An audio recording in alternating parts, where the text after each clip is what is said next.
At the open of yesterday's NWA Powerrr show, Billy Corgan announced that the NWA would hold their first ever all-women's pay-per-view. He also announced that the show would be titled NWA in Powerrr and that it would be produced by famous women's wrestler Mickie James. I'm Ryan Joy and I run MinutesToBellTime.com, a website and database tracking pro wrestling from around the world. On today's show, we're talking about the all-women's pay-per-view concept. What does the NWA need to do differently than WWE did with Evolution? What does Mickie James bring to the table? We also have headlines from the last 24 hours. John Smith is in the house, and this is the Daily Wrestling News Show for June 9th, 2021, where we sort through all the bullshit in wrestling news, find you the truth. All right, John, here we are. Welcome to the show. Hey, thanks for having me, man. Big news about that women's NWA show, huh? Yeah, this is interesting. Here is the headlines, and all this came about in the cold open of last night's NWA Powerrr. NWA announced that they'll run St. Louis from 8:28 to 8:31 with fans. On August 28th, they're having this NWA in Powerrr show. It'll be produced by Mickie James. It's an all-women's show. The next night, they're having another pay-per-view called NWA 73. It'll be their anniversary show. The following 2 days will be NWA Powerrr tapings. They're doing the 73 show from the Chase Ballroom, which is where former NWA president Sam Mushnick ran from 1959 to 1983.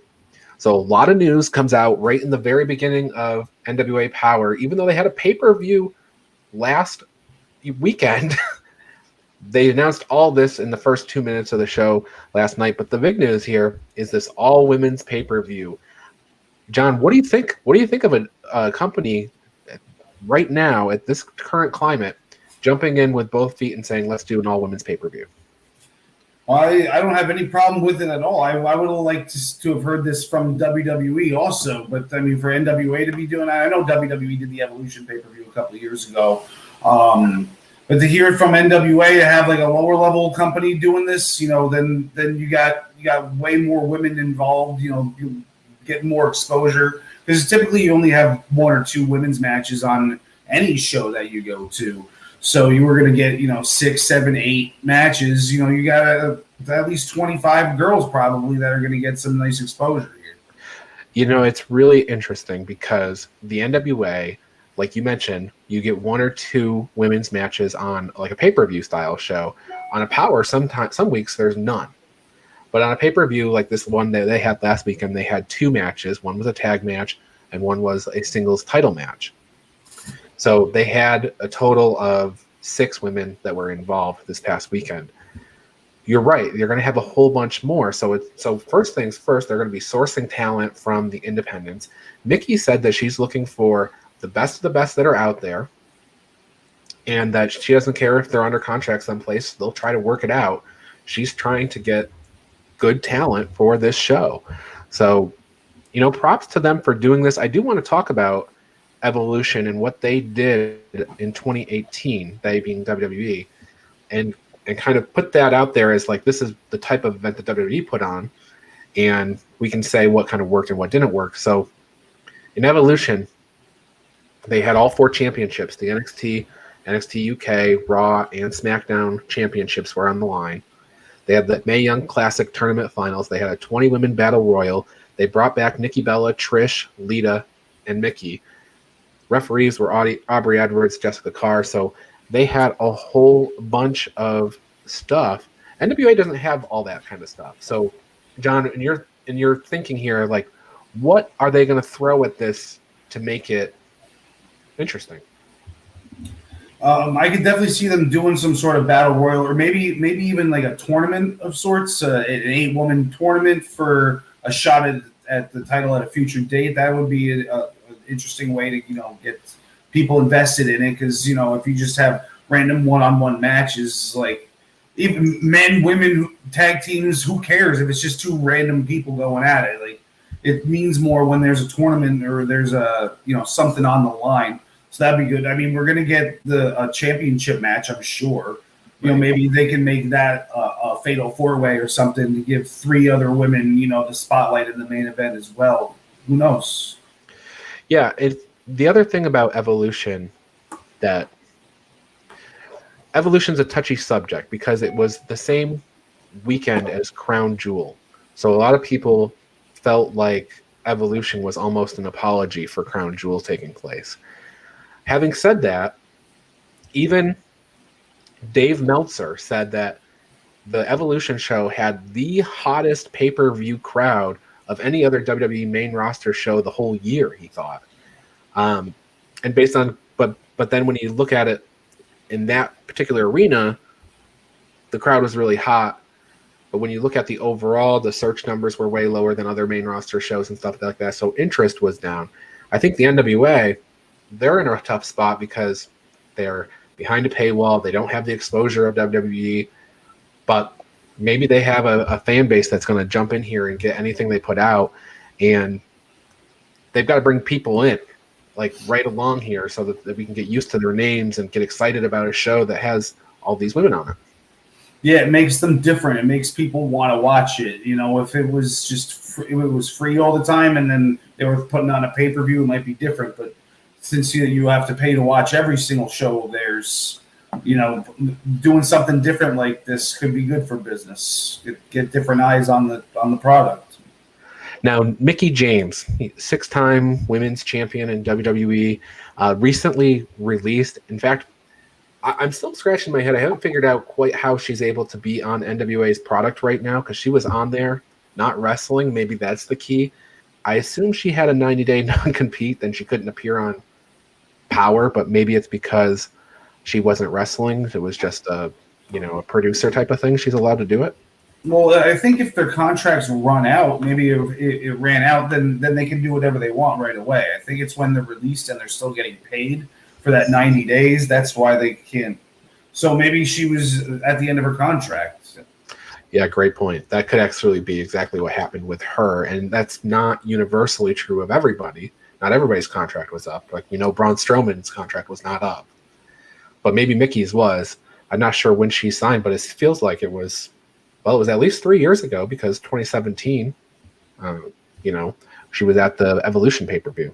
So now the fun thing about this is when we did the 100th episode of the Daily Wrestling News Show and we were talking about our hopes for their wrestling over the next 6 to 8 months, John DeConnie actually brought up that he would like to see an all-women's show. He was coming off of the thought that Mick Foley had put out on Twitter at that time that he would like to see an all-women's show.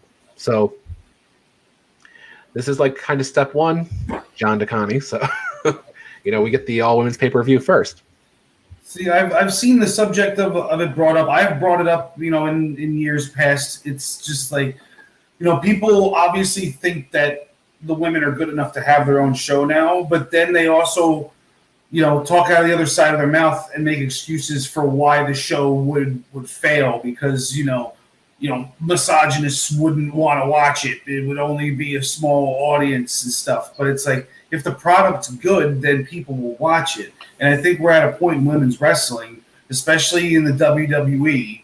I know this is NWA pay-per-view we're talking about, but I think in the WWE, a weekly 1 hour, like 205 Live is 1 hour. Just 1 hour to get more exposure for the women instead of having them all have to get crammed into a one segment backstage or they're all in some sort of battle royal if they're not involved with Charlotte Flair or a title, Yeah, and the other point on that is whenever you see like the mid-card women's match on SmackDown or on Raw, it's a 2-minute match, right? So if you give them the hour-long show and the hour-long show has 3 matches, each of them are going to be at least 15 minutes, and it exposes, like you said, more talent. So NWA, maybe you can start here and then pivot into Power for Women or something, or Women Empowerment is the show. I don't know. But so Mickie James, like I mentioned, she was on the show last night. She was quoted as saying, "We have a chance to show that not only does women's wrestling make money, but it deserves that prime real estate on the marquee. She's here to show us why women's wrestling matters. It's not just a hashtag. It's not just a money grab. This is real. If you build it, they will come." So I think to your point, John, let's build it and see if they come. Yeah, I mean, I think the Glow might take offense to that, but I don't think they've been working in the past year since the pandemic, right? So, Right. I guess they missed the boat. They had their chance to come back and make a headline like this, but NWA beat them to the punch, maybe. Yeah, absolutely. And so, all women's pay-per-view, that was the big story today, and I think we have something to look forward to. I can't wait till they start announcing names. Right, Ring of Honor is doing that now. They have a women's tournament this summer, and they're bringing in all of these names from the independents. Well, NWA is going to be bringing in names from the independents too, and it'll be fun to see who they bring in. They have a strong affiliation with Thunder Rosa, who has her own women's promotion. So, stay tuned. I think it's going to be very newsworthy NWA Powerrr from here until August 28th. So. All right, that being said, we have a whole bunch more headlines to get into in the second part of our show. So stick with us for a few minutes. I will be right back after this commercial. If you love the Daily Wrestling News Show, then I want to tell you how you can support us. First, check out bodyslamclothes.com. You can get a variety of shirts for just $20, and all of them come in the super soft style, and the price you see includes all sizes and shipping. Get 10% off 2 or more shirts with the promo code SHIRTS10. Go to bodyslamclothes.com right now to check it out. And join Joey Jarzanka, Ian Schreier, and Rob DeLuca on Friday nights for the Primetime Rundown. They take you through the world of sports. The show kicks off at 6 p.m. on the Eastern Observer. And each Tuesday, Al Carl hosts the Essential Wrestling Podcast alongside John Smith, myself, John DeConnie, and Gary Mahaffey. It's another week of updates and highlights in the world of wrestling. Hear our analysis on who we think is going to win the week's matches. Coverage begins at 6 p.m. on the Eastern Observer. And Pro Wrestling Pick'em. It's a place where you can join or host a Pick'em League to test your predictive skills in the world of pro wrestling. Create an account and join a league now at ProWrestlingPick'em.com so you can play against your friends or play against the universe. And the Body Slam Brigade newsletter, currently going out to over 4,200 people each Friday. It consolidates all the top stories in professional wrestling into a quick-to-read email written by me for you for free. Sign up now at bodyslambrigade.com. And, of course, this show, the Daily Wrestling News Show. We're here every day, Monday through Thursday, and occasionally on Friday. You can listen to us on Apple Podcasts and Spotify, or watch us live on Facebook and YouTube at 10 a.m. This is the Daily Wrestling News Show, and we thank you for your support.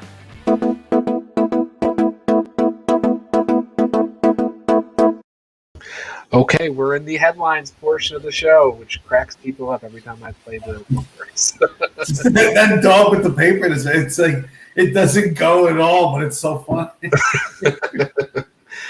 All right, so a couple comments came in while we were doing the commercial here. So Al just wishing us a happy June 9th, and John DeConnie comes in. Excellent move by NWA. Hopefully it lights a fire in Titan Towers. The NWA Powerrr theme song is Into the Fire. So I think that's exactly what they're hoping to do, is to light a fire that starts a women's revolution in all of wrestling. So, the interesting thing about NWA is if you look at them a year ago, more than a year ago, before the pandemic started, they had on their roster Ricky Starks, Eddie Kingston, LA Knight, and the list goes on of people that are now front and center on all these other shows. So when you give somebody a platform, if they're good, they're going to get noticed, and they're going to get picked up by some of the other shows that we watch. So it's just a shame that they don't have like a TV contract that you have to pay to watch every episode, man, because that's mostly the reason I haven't seen any NWA. Yeah.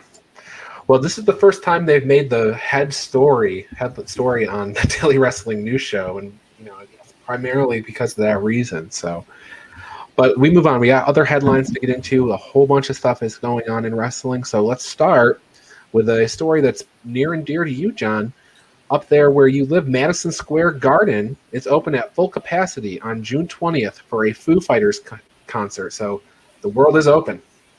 Yes, so hopefully, SummerSlam's already over in Vegas, but hopefully that means maybe Survivor Series will be here or something. I need to go see a wrestling show. It's been too long. Well, yes, Madison Square Garden is basically home turf for WWE, so I'm sure they're going to be chomping at the bit to get a show announced. They've had to cancel 2 during the pandemic that were supposed to be there. They had one in March of 2020 scheduled. It was going to be a big DX themed show that they were doing as a house show. And then they always run Madison Square Garden the day after Christmas. So those 2 shows had to get canceled last year. And I'm sure, like I said, they're going to be chomping at the bit to get something scheduled. I did not know that about the day after Christmas thing. Yeah, it's a house show the day after Christmas. In fact, I want to say it was 2 years ago, 2019, might have been 2018. I went and they had NXT talent on the show and they had John Cena on the show. So it was kind of like Cena was in between things and he did like 4 house shows. That was one of them. And they brought NXT talent in to maybe get a look at them, see how they did in front of crowds. So nice. That post-Christmas show is a good one. Now, other headline that broke yesterday, Lio Rush, who has been in the news a bunch lately with his big Double or Nothing appearance, he actually announced his retirement from pro wrestling. He got hurt in the Casino Battle Royal, and it was an arm injury. And I guess with all the things he realized he couldn't do with that arm injury besides not wrestle, he also couldn't pick up his newborn son and things like that. So he said the timing of the injury forced him to stop and reevaluate, and ultimately it resulted in him making the decision to retire from professional wrestling. He did say that he does need to fulfill some contractual obligations for New Japan, so he has a couple of appearances there when he gets healthy, but otherwise he is going to retire. Tony Khan wished him well because Lio was actually going to be a dual contracted person. He was going to sign with AEW and he had the New Japan contract, so that is rough news given the fact that he was out. He was just barely made all that big splash at Double or Nothing. I find this very curious. He must have some sort of skill or degree that he could fall back on because, you don't typically see a guy this young get injured like that and retire. So it's kind of curious. But, maybe we see him back in the ring 5 years from now. What is he? Johnny's like the 25-year-old piece of gold, isn't he? Isn't that right? What he says? Yeah. He's a young guy. He does have a lot of music interests. And he has albums that he's put out and stuff like that. So maybe that's where he's going to pivot. He's actually out. He lives out in Los Angeles. He moved from the D.C. area out there. And I think that's because of Hollywood-type opportunities. So I'm guessing that's kind of what he's planning to pivot into. Okay. All right, John, your favorite subject of the week, the NXT news. In Your House, we have a couple of more developments for In Your House this weekend, including the big news of the $1 Million Championship being on the line. Cameron Grimes versus LA Knight. We've got a special ladder. They will climb, and at the top, there will be the $1 Million belt. So, ladder match for the $1 Million Championship. Who's taking it home? I'm going with LA Knight on this one. It makes almost too much sense for Cameron Grimes to win it because he's been chasing after DiBiase for months. And I think we all enjoy the chase. So I think LA Knight climbs that diamond-studded golden ladder up to the $1 million title, and that title is so pretty, man. It doesn't need any leather. It's just a bunch of diamonds and gold. It's such an iconic symbol of wrestling, even through the golden age when you had, right after that Andre Hogan main event at 3, the $1 Million Championship came around maybe like a year and a half after that, with DiBiase trying to buy the title, and he's got that, so he has that legacy to that title. It's his championship, but we saw it come back in 1995. It was held by Steve Austin when he was the ringmaster under DiBiase's management. And then we saw it come back again in 2010 for Ted DiBiase Jr.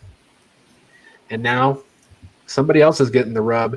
And I agree with you. It's got to be LA Knight. Cameron Grimes almost doesn't need it, but LA Knight needs a little something, I think.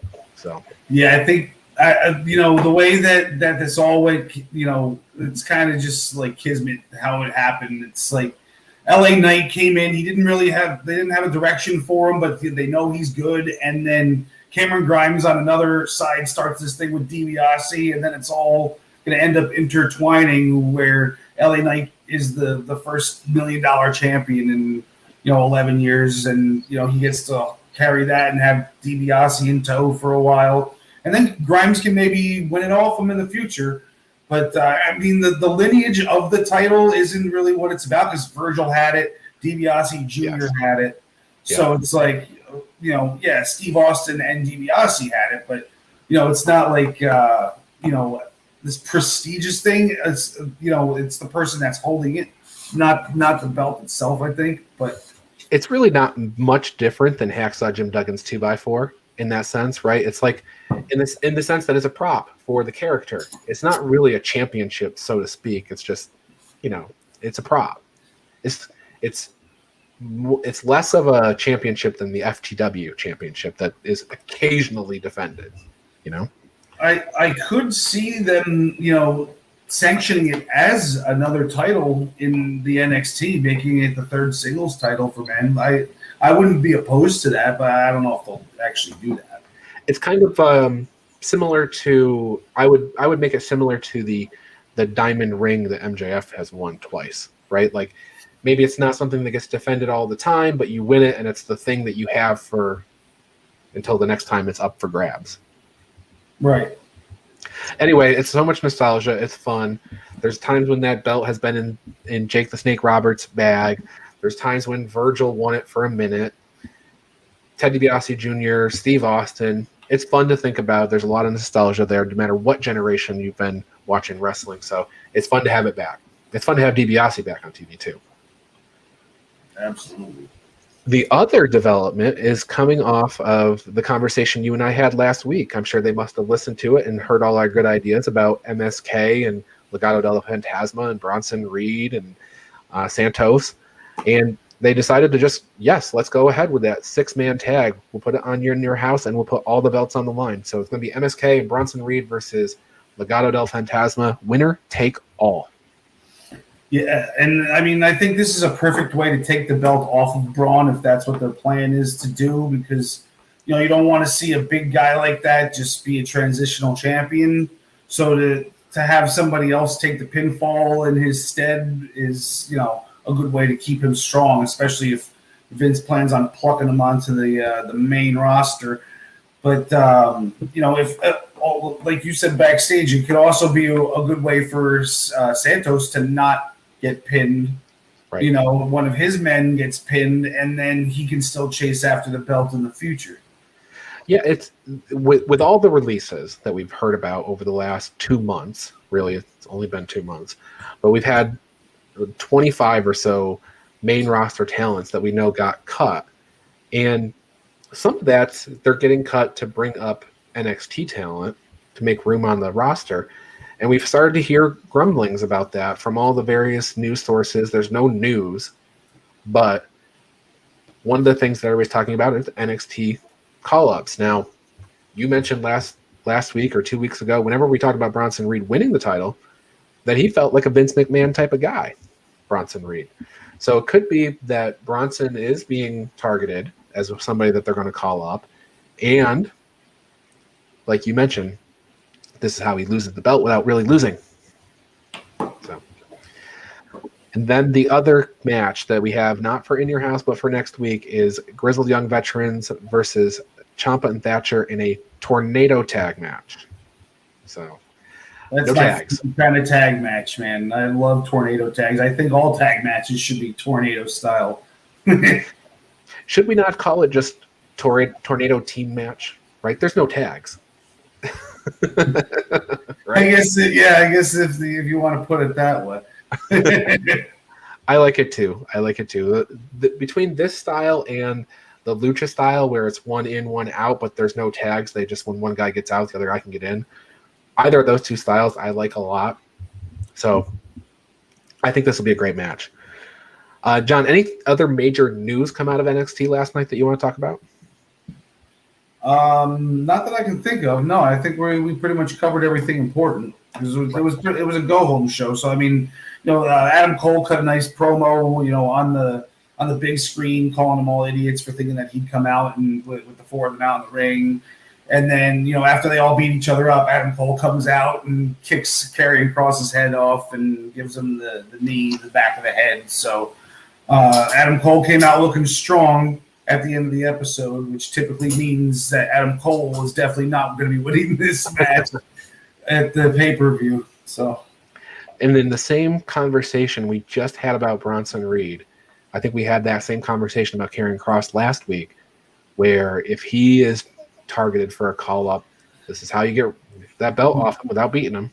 So, yeah, I don't think that you like they doubled down on Karrion Kross when they gave him the belt back after he got injured. It was like they believed in him that much that they didn't care that he hurt himself. They gave him the win over Balor, and then what, you're gonna do all that just to have him lose the belt and get called up? I think they've invested too much in him on this show to let him go that quickly. I don't think, like, I know Vince McMahon, it's his company, he's the one signing the checks, but I think this is kind of a hill that Triple H would stand on to stop Vince from taking him just yet, you know?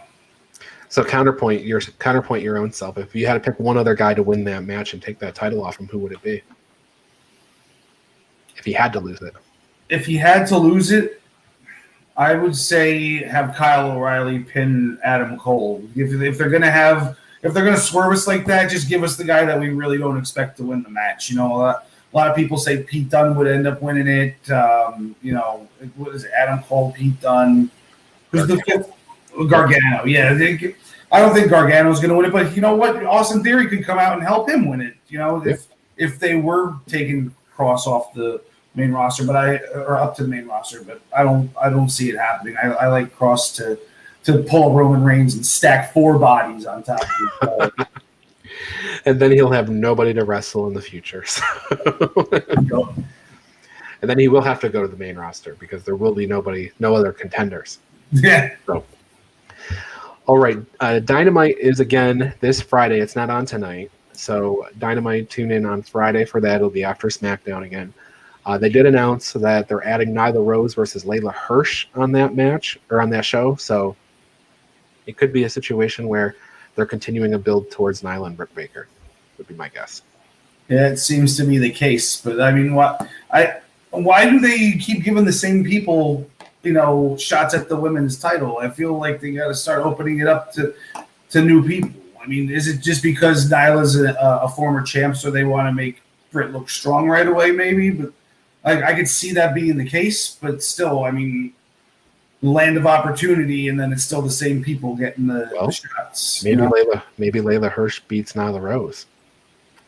Well, yeah, I mean that's definitely a possibility, but I don't think that it's leading up to that because of the way that Nyla treated those cheeseburgers last week. Yeah, it does feel an awful lot like Nyla stole Britt Baker's burgers, and now we need to go to a match. But perhaps Britt Baker interferes on Layla Hirsch's behalf. Yeah. Cross arm breaker for the submission victory over Nyla Rose. Go get him. Go get her, Layla. All right, so for the Ring of Honor Best in the World pay-per-view on July 11th, we previously announced Jay Lethal versus Brody King is on that card. We also now have Josh Woods versus Silas Young in the last man standing match. So next July 11th, that'll be Ring of Honor's first show back with fans.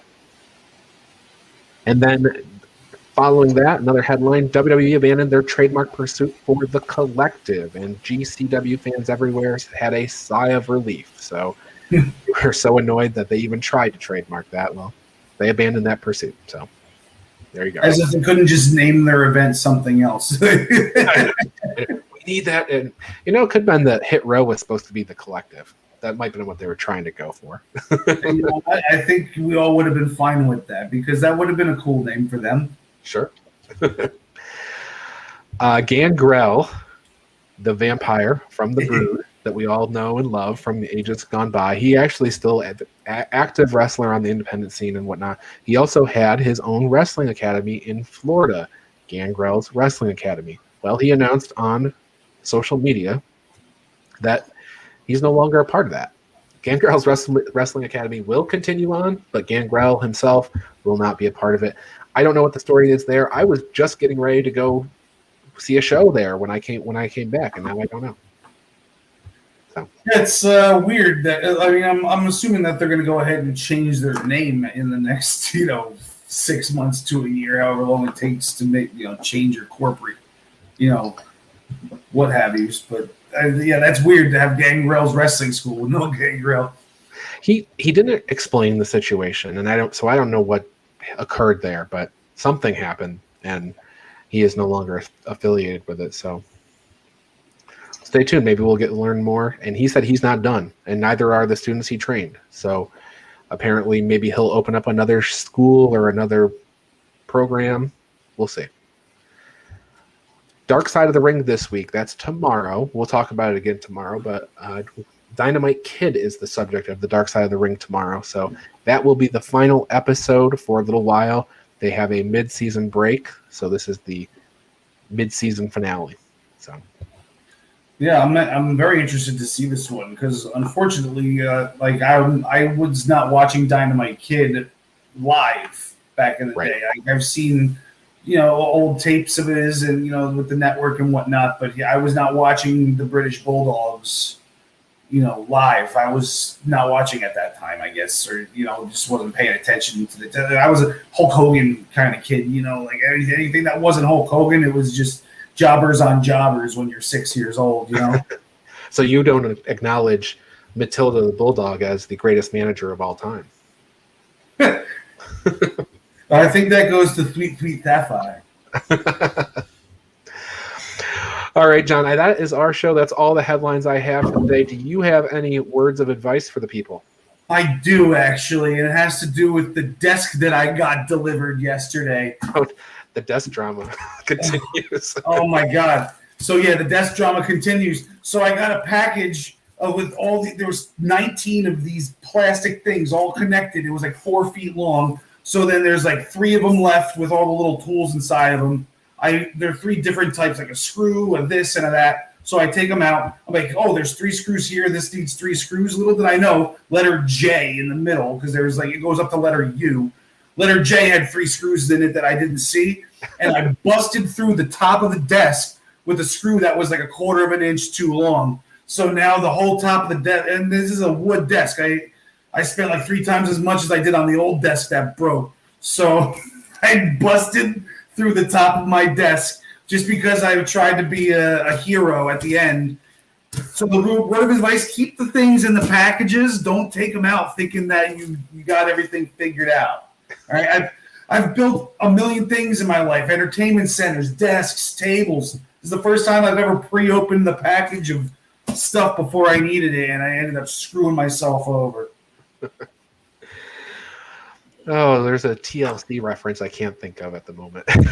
Tables, ladders, chairs. You built it all, but luckily I was able to get in contact with the company and just told them that it arrived damaged, so they're sending me a new top of the table at no charge. So as long as they're not watching the podcast right now, I think I successfully got myself a free tabletop. Maybe that should be your words of advice. All right, for John, I am Ryan, and we will see you tomorrow.